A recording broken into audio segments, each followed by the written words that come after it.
All right, we're going to keep it short and sweet today. We have a high yield step one question for pharmacology.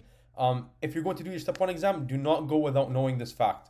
So you have a patient develop severe muscular rigidity, hyperthermia, and tachycardia after receiving succinylcholine. The team confirms malignant hyperthermia. What is the antidote? This is a first order question. Either you know it or you don't. So let's go on. All right, so let's start with A, physostigmine. This is an acetylcholinesterase inhibitor.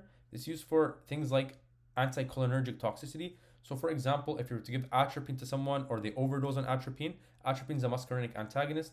This will cause anticholinergic effects. You'll see things like flushed skin, dry skin.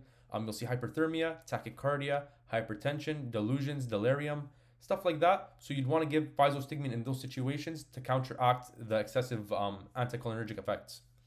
Now let's move on to B, naloxone. This is an opioid receptor antagonist. So in a vignette, if you see someone who's overdosed on heroin or opioids in general, you want to give naloxone. This is the antidote to reverse it immediately. So if you ever see someone that overdosed on opioids, give them naloxone. This is incorrect answer. Now moving on to C, flumazenil. This is a benzodiazepine receptor antagonist. Like it says in the name, basically it reverses benzodiazepine overdose or non-benzodiazepine hypnotics overdose. You want to give flumazenil for that. This is also not the antidote for malignant hyperthermia. C is incorrect. Moving on to D, atropine. Atropine is a muscarinic antagonist. It's usually given for bradycardia, for organophosphate poisoning, but is not given for malignant hyperthermia. Therefore, D is incorrect as well.